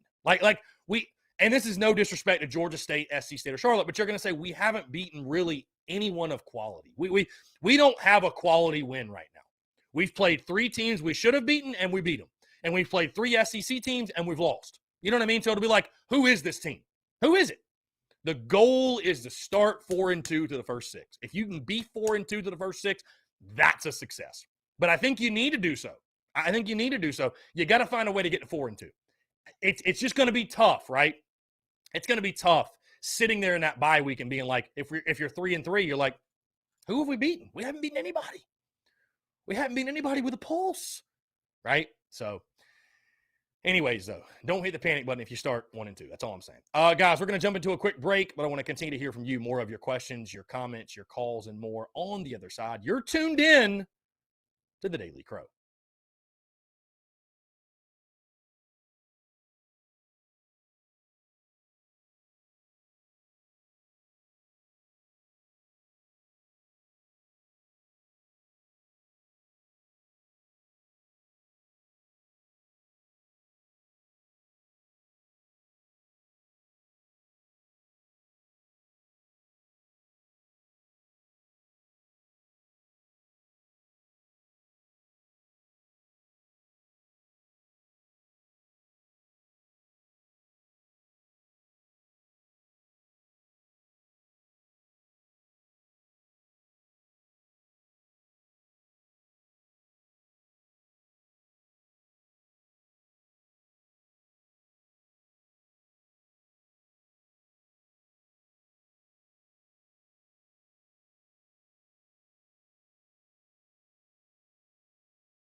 All right, guys, we're back taking your questions, your comments, and your calls. 843-790-3377. That's 843-790-3377. Hey, by the way, shameless plug, if you like this hat, we've got this and much more available on our online store, tsus.store. That's tsus.store. Be sure to check it out. And also, we're dropping tons of new merch, guys. Hey, the Comfort Color stuff, fire. I'm also going to be dropping this is just one, I'll share this idea with you. The To Hell with Georgia merch. You're going to need that for week 3, right? And what we're going to do is this. We now have the Comfort Colors variant available, correct? And they've got a pocket tee. What I'm going to do is this. I'm going to put THWG on the pocket right here, right? Like T.H.W.G. THWG on the front pocket. And on the back, it's just going to say To Hell with Georgia in big letters. So I'm sure my guy DGD is going to love that. But, yeah, I will probably be – dude, I'm probably going to make a To Hell with Georgia hat. Oh, yeah. You got to have it, man. You just got to have it. So can't wait. Can't wait. Travis Allen says, what's up? Just chilling here on Edisto Island. Travis, why don't you rub it in? I got no, hopefully you're having a great time. That's awesome. That's awesome. It's that time of year. I will middle of next month be either in Savannah or Hilton Head or somewhere. We're taking a family beach vacation, so I'm very much so looking forward to that. Coach Ford, 4-2 at the break, a chance to win 8, 3-3 at the break, and we will likely be 6-6 again. So, Coach Ford, let me understand this. You think you equate one game difference at the break is a 2-win difference in total? I mean, I think if you're 3-3 at the break, you can still go 7-5. Now, will you go 4-2 in your final 6? You know, that's the question. You'll have to beat Vandy, of course. You'll have to beat Mizzou. You'll have to beat Florida, and you're probably going to have to beat Tennessee. So, I mean, listen, you might be accurate. You might be right. You might be right. I definitely think 4-2 at the break is ideal. I mean, that's where you'd like to be. Jeff Gulich says must-win games this season are Kentucky, Mizzou, then either or both Tennessee and Florida. Hard to win all 4, but 2-2 or 3-2 will be a huge step in the right direction for the program. 1-3 is not cutting it. Huge momentum game is the Arkansas game. Well, yeah, I mean, Jeff, what happens if you beat Arkansas is it just opens up the door of possibilities, right? It opens up the door of possibilities. So, you know, it's not a must-win. Arkansas is not a must-win. I don't care how much people try to convince you. Arkansas is not a must-win, but it is the biggest swing game of the year, no question. Like I told you guys, I posted a graphic on Instagram of what Shane Beamer said about Ray Tanner. It said he's a phenomenal athletic director. I literally just posted it for the comments. And you guys are not disappointing on Instagram or Facebook for that matter. So it's hilarious. It's hilarious, to be honest with you. So, let's see. Anyways, guys, it feels good to be back. Really missed the Daily Crow, missed all this, man. It's always a pleasure to chat with you guys, and I look forward to it each and every single day. We will be normal schedule for the Daily Crow for the foreseeable future. Now, again, with it being the summer, of course, things could change, right? We're just in the time of year where stuff can come up, or people go out of town or what have you. But I'm looking at my calendar for the foreseeable future. We are good with noon to 2, Monday through Friday. I mean, of course, like, again, for example, July 4th, we're going to take that Monday off. July 4th holiday. Nobody told me. Come on, guys. You got to let me know when the wrong mic is clicked on. John Edward, thank you. Thank you for that, John Edward. Okay, we should be good now. The Scarlet mic. I don't know why sometimes it does that. It does not connect the correct microphone. I actually switched over our little plug-in here over the break, so maybe that's what the problem was. Anyways, Muschamp Hackers working hard already. Anyways, we're moving forward as normal, noon to 2, Monday through Friday. I mean, July 4th, that Monday will take off. Of course, as I told you guys, I'll be moving over the next month or so there might be some days where it's like, hey, I got to take care of this move. We got to get the new stew set up, whatever. But, yeah, we'll cross that bridge when we get to it. But moving forward, I mean, for the foreseeable future, we're going to be rocking as normal. So, and then, of course, like the week that I'm at the beach with family, probably won't be going live on the Daily Crow. But I appreciate you guys. I'll say this. I appreciate y'all being cool, man, being flexible, rolling with the punches, just rocking with everything we do. I really, really, really, truly do appreciate it. So, anyways, guys, Anyways, taking your questions, your comments, your calls, 843-790-3377. That's 843-790-3377. Again, Shane Beamer continuing the recruiting momentum. South kind of picking up 2 more welcome homes over the weekend. 2 more guys came public with their commitment. Also, guys, we talked top 5 tight ends of all time on today's podcast. I ranked my top 5. The top 5 series has been a lot of fun. It's been a lot of fun. So it's been a ton of fun, man. It's been a ton of fun for sure.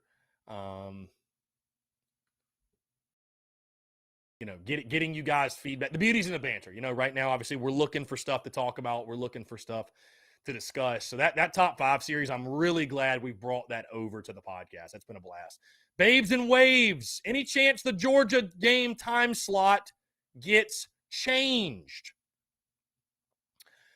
I hope so. I mean, a noon kickoff sucks. There's no other way to put it. A noon kickoff sucks, but right now it's noon. If it stays at noon, it is what it is. Coach Ford says this: a win at a full-strength Arkansas signals this is a very different team. I wouldn't disagree with that, Coach Ford. I mean, I think what it does, Coach Ford, if you can pull off that win, the ceiling might be higher than we expected, right? And you're closer to getting to that ceiling than otherwise, right? I mean, I still think, though, even if you don't win that game, if you play Arkansas really tough, really competitive, you play a great game there. I mean, I still think you can take positives away. I don't want to say moral victories. I mean, I don't want to say that, but, at the same time. But that's it. I mean, it's just a huge opportunity. That's what it is. It's a huge opportunity for South Carolina. DGD says, I don't see it changing. Yeah, Steve Hester, the game times are set in stone.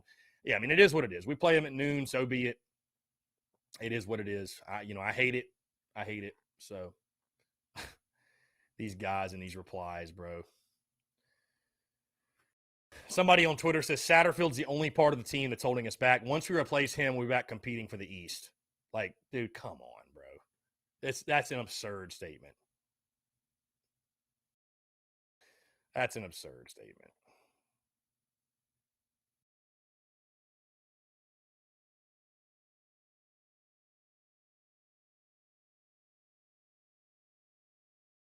If we just had a different OC, we'd be in the SEC title. Like, come on, man. Yeah, Luke RJ, you are very attentive, my friend. I did get new headphones. The old headphones, RIP. They went out on us. And Coach Ford, I know Coach Ford did not post that about Satterfield. I don't want to put that on you, Coach Ford. At JGib95 on Twitter. He was just randomly replying. So that was not a Coach Ford post. Yeah, Luke, we did get new headphones. The old ones, after 3 years of use, I guess, just went kaput. I think they shorted out or something. So had a good run, but yeah, we got these new headphones, and they're doing well. They're doing well. Tommy Wallace, let's throw this up here. Tommy Wallace says, in order of most importance, how would you rank these? Star ranking, coach recruiting evaluation, and coaching development. Okay, how would you rank those 3?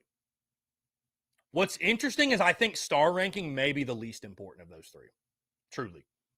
Because if you don't have the other 2, the star ranking means nothing. I think I'd put evaluation number 1, development number 2, and star ranking number 3 in regards to ranking the importance of those 3 things you mentioned. Because here's the thing. If you can't evaluate a good player, well, you can't develop a good player. And again, star rankings, who gives a shit? I'm not, as I told you all, they do matter to a degree. They certainly do. I think just to say, stars don't mean anything. Well, that's not true. The teams that are pulling in all the 5 stars are winning the national titles. So they do matter to a degree. But it's not a foolproof system, right? It's not a foolproof system. If you can't identify talent, then you can't develop it. You can't develop it. If you can't identify players with talent and potential and players that can help your program, then it doesn't even matter if you can develop, right? It doesn't matter. If you can't identify what's a good fit and what isn't, doesn't matter how great of a developer you are. You got to be able to identify said talent. You can have all the talent in the world, but if the kid doesn't fit in your program, doesn't fit in your scheme, what difference does it make? fish are majestic animals. You ask a fish to try to climb a tree, it's going to think it's an idiot, right? We've all seen probably that.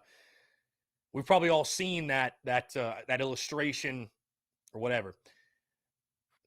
So it kind of goes back to the point I just made. Again, if you can't identify the talent, then you can't develop it. And again, like I said, I'd rank star rating third on that. I think those two things, development and identification, but identification and star rating kind of goes hand in hand, but just overall, like how important are stars? And I would say this, Brian Lattimore, because he says evaluation, star rating go hand in hand. They do and they don't though, Brian, because if it was the coaches making the star ratings, then I would say you're absolutely correct. But the coaches aren't making the star ratings. I mean, Brad Lowing has literally sat down on my show and said the stars mean nothing. They mean nothing. And coaches don't look at stars when they're recruiting players. Now, is that totally true? I mean, who knows? Who knows? But I will say this. If you're a football coach and you're just relying on the 24/7 top 100 to go recruit guys, like, you're probably not a very good football coach. Like, that's you shouldn't need 24/7 and guys that, I mean, let's call it for what it is. Most of these guys that are out there throwing up crystal balls and that are ranking players didn't play a lick of football. A lot of them didn't even play organized team sports. So, you know, I mean, let's keep that in perspective. You know what I mean? So, Rebecca says, I said, Chris, get the Tennessee one. Yeah, Rebecca, I got you. Coach Ford says, star ratings matter with regard to depth. If you replace a 5-star with a 5-star, that's good. John Abraham was a 2-star, by the way.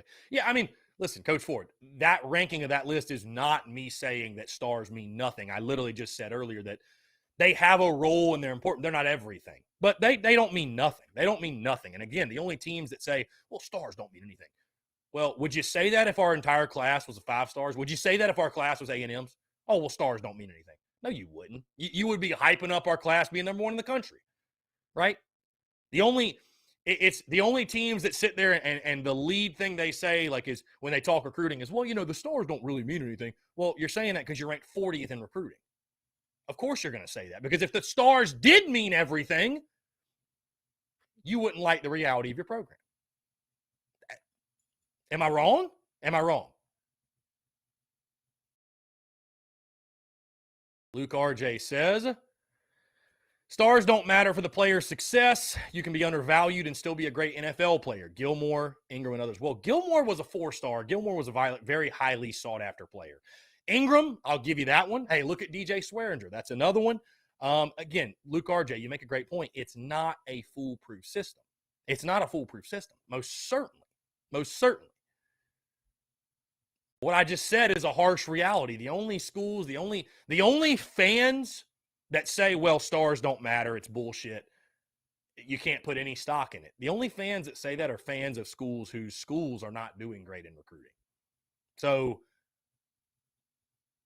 I'm not going to say they don't mean anything. They don't mean everything. But that's why I've said before that we've got to be master talent evaluators and master talent developers, because we're not getting all the 5-stars. We're not getting them. And so that's why it's also, you know, I hate to say it, that's why it's hard for me to say, oh, well, you know, Clemson's just falling off. They're going down you know, they're down and out. The dynasty's over, you know what I mean? Like, they're still recruiting at a really high level, guys. And until they stop recruiting at a really high level, they're probably going to continue to win games. Cocky Twan says, why can't we recruit on a high level? I don't think, Cocky Twan, we're recruiting at a poor level. I mean, if you have a top 25 class, I think you had a pretty damn good class. But what, Cocky Twan, let me ask you this. Which, by the way, I love the fact that Cocky Twan, I think they're the same person, that Cocky Twan tunes into the Daily Crow every day and asks questions, and he's also the same guy that is on Twitter that is just ragging me constantly. I love that. I love that.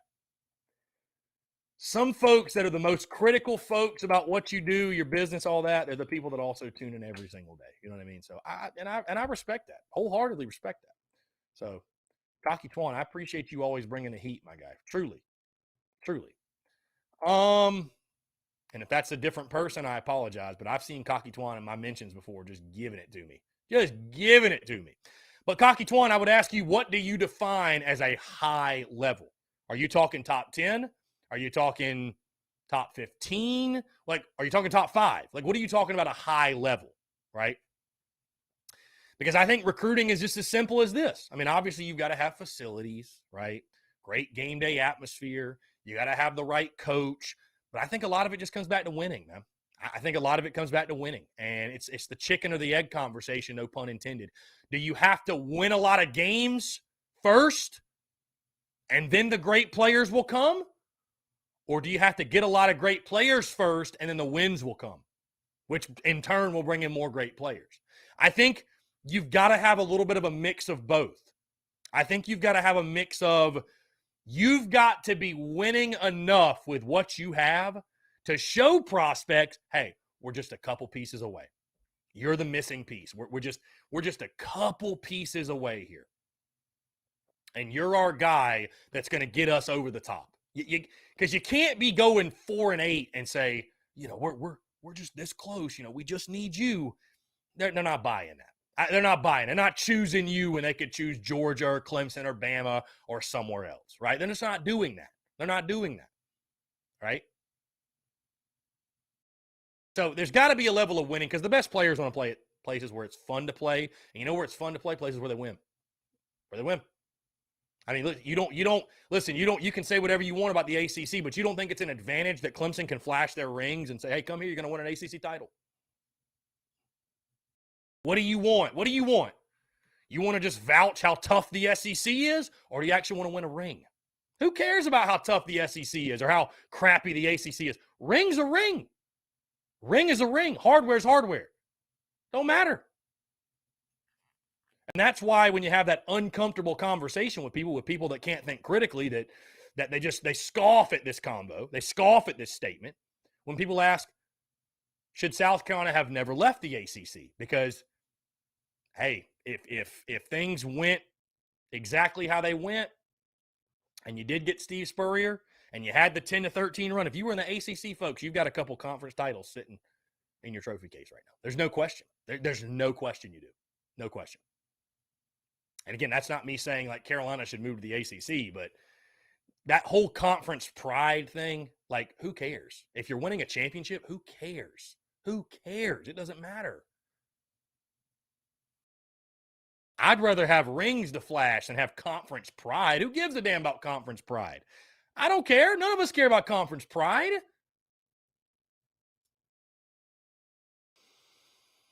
Let's see. Debo was another big underrated player. You're correct. Coach Ford says, we saw under Steve Spurrier, we need to be around 15 or higher to make real strides. In my honest opinion, it's hard to draw lines between most of the teams between 1 to 15. Well, I mean, Coach Ford, we didn't finish top 15 a lot. You make it sound like we're doing that every year. I think we were more so 15 to 25. We had that 7th ranked class in 2007. I felt like most of the time, Coach Ford, we were 20th, which I think you can win big with the 20th ranked class. I do. I think you can have success. Are you winning a national championship? I don't know about that.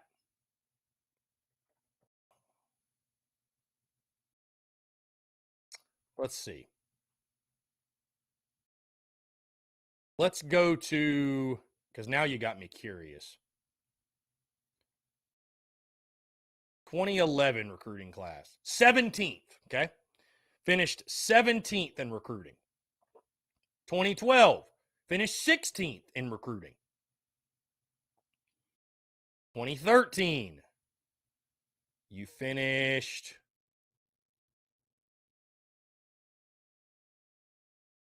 not go 20th in recruiting. Even 2014, you finished 18th, even when things started to go south. 09, you finished 14th, right? So a point then. Maybe Coach Ford was right. I don't know what I'm talking about. 2008, you finished 36th. Wow. Didn't realize we dropped off like that. But the year before in 07, you finished 6th. or 7th, whatever. Steve Spurrier, second class. You finished 33rd. Okay. So, to Coach Ford's point, if you can finish around 15, I think between 15 and 20, I think you're setting yourself up really well to have a lot of success. I do agree with that. Guys, we're going to take one final break, and then we're going to continue to hear from you. More of your questions, comments, calls, and more on the other side. You're tuned in to the Daily Crow.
All right, guys, we're back taking your questions, your comments, your calls as well. 843-790-3377. That's 843-790-3377. James Kendall, what's going on, my guy? Appreciate you tuning in, man. It does feel good to be back, man. Like I said, I really miss this. I mean, I need this. I need this on a daily basis, man. I need this on a daily basis. Just the opportunity to take 2 hours to banter, to vent in some instances, to interact with you all, engage. It's a blast, man. Tyler Gay, what's going on? Appreciate you tuning in, my man. Yeah, I'm glad to be back too. I appreciate you. Luke RJ says 4-hour daily crow like Paul Feinbaum. Luke RJ, the only thing about that, okay, if that were to ever happen, because I mean, I love this. I would not be totally opposed to doing a longer show. However, there's only so many hours in the day, right? And I am one person. What would have to happen is basically the Daily Crow would be like the podcast. Like I could not do this and do a podcast separately. You know what I mean? Because I'm one person.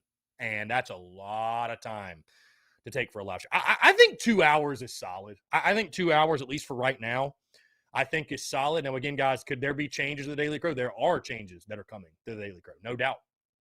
There are changes that are coming to the Daily Crow, no question. I'm going to, like I said, I'm going to wait and save those details for you all.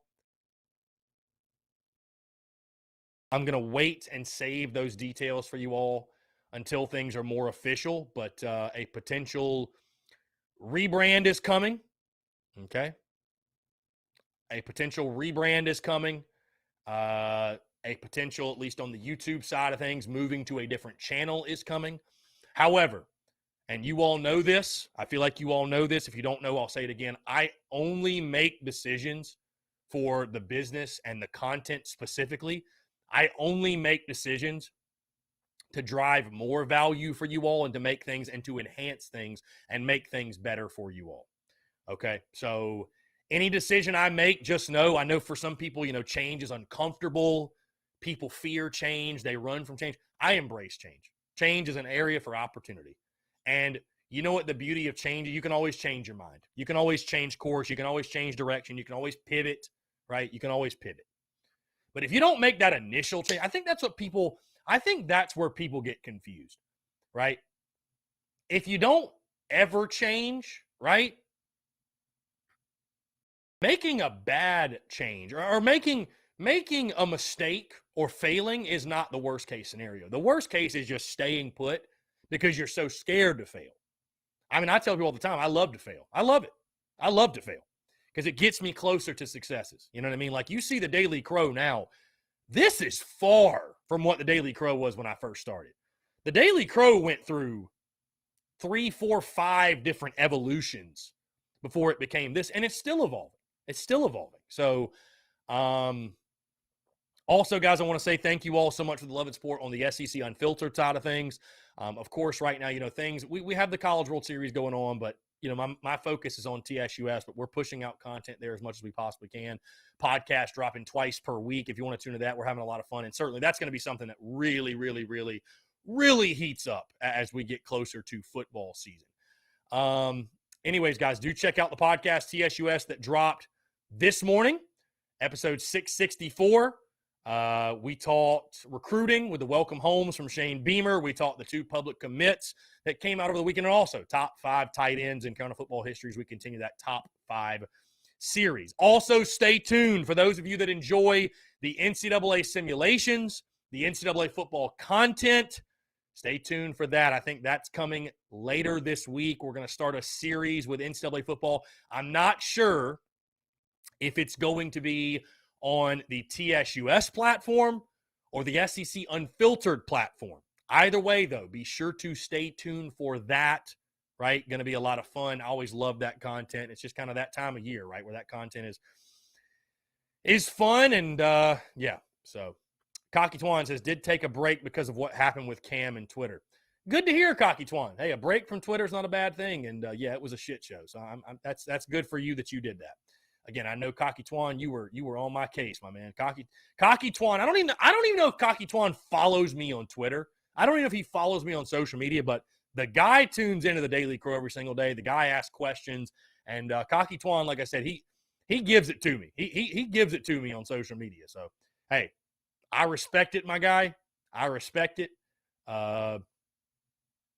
That's what I do for a living. So it is what it is. It is what it is. Let's see.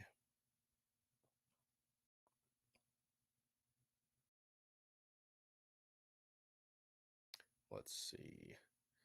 Cocky Twan says, I'm a fan. Hey, I appreciate you, Cocky Twan. Listen, the beauty's in the banter, as I always say. The beauty's in the banter. We enjoy it. That definitely, though, Cocky Twan, I can say this. I'd be lying if I said I enjoyed that saga.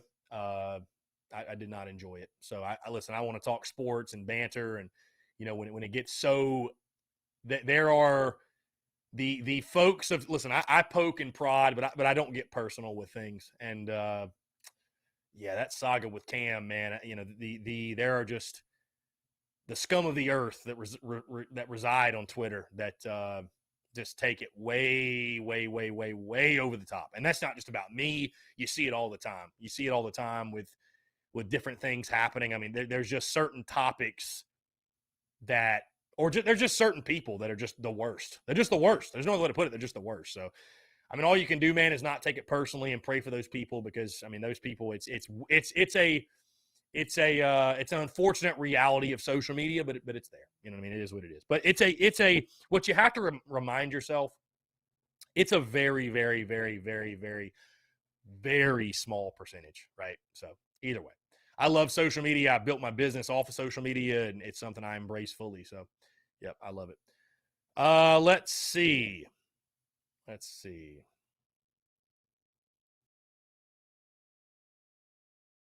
We got just a couple more minutes to go, guys. Again, check out the podcast that dropped this morning. I missed you guys a lot. I missed you guys a ton. Missed the Daily Crow a ton. I love this. Courtney Washington says, Cam is a real dude. If you ain't been riding with him when he's down, he's not going to bother with you when he's on top. Courtney. Oh my God, Courtney. I've always had really nothing, but I've had praise, plenty of praise for Cam Smith. I was excited when we signed him, but Courtney, if you don't like somebody keeping it a buck, if you have a bad game and you don't like somebody to say, hey, you had a bad game, then I'm not the guy for you. That, like, people cannot separate. It doesn't mean you're not riding for somebody if you say, man, he had a shitty game. That don't mean you're not riding for them. That don't mean you don't have their back. But riding with someone is not just telling them what they want to hear 24/7. I've had to learn this in my own life. Like, people that really rock with you, they're not yes people. They're not just people that are gonna stroke your ego and constantly say, yes, yes, yes, you're perfect, don't do anything different. No, people that really rock with you and really ride for you, they're gonna keep it real with you.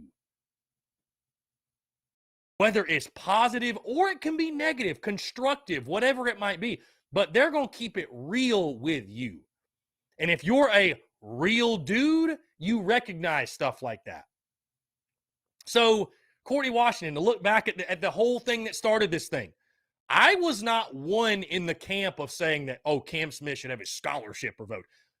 I thought that was absurd. I thought that was ridiculous. My frustrations were voiced at Muschamp. We all know that. But did Cam Smith have a terrible game? Did he have a night to forget? Yeah.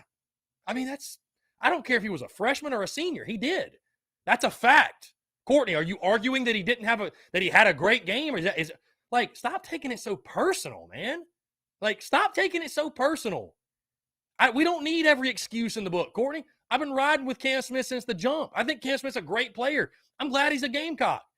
And if he doesn't like me, that's fine. I don't need Cam Smith to like me to function on a day in, day out basis. But let's remove this whole thing. Man, if you're not sunshine pumping and stroking ego and telling somebody how great they are from the jump, no matter how they play, you're not a real one. You're not riding. Well, then I guess I ain't a real one. Like, give me a break, Courtney. And everybody else that has that mentality, that mindset, bro, give me a break. Give me a freaking break, dude. Hey, you operate how you operate, and I'll operate how I operate. We'll just leave it at that, because it's a silly, foolish argument, and you're if you can only see it from where you're seeing it. I mean, dude, I defended Cam Smith, and the receipts are on social media. I was critical of his play, no doubt, because he had a shitty game.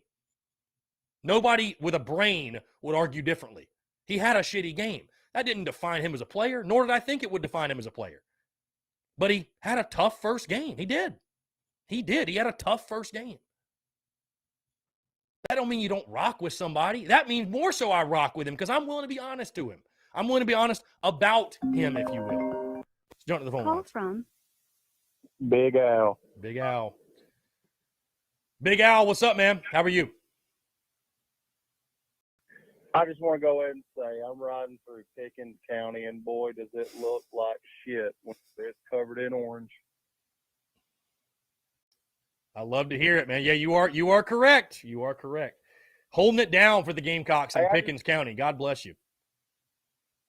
Hey, it's a tough world out here. My whole family's Clemson, but you know what? It's ride or die.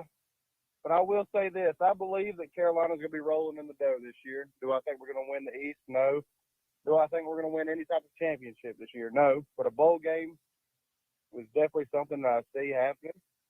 And the hell with them Tigers, and I hope that we can end some streaks this year. We got a lot of streaks to end, my friend. So I'm hoping we can as well. I'd like to see Kentucky lose, and I'd definitely like to put something on A&M this year. That would be a nice one. We're Do I due. see it happening? No, but I definitely believe it would be a nice one. Yeah, to say we are due is an understatement.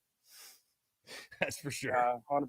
Well, Chris, I support your show, and I listen all the time, and I've been riding with you since day one, and I wish the best for you. And to hell with all them haters out there. We all know what you said about Cam Smith, and it's the honest point of it. You know, at the end of the day, what's the hard shoes that you have to fill is being a fan and at the same time being a critique.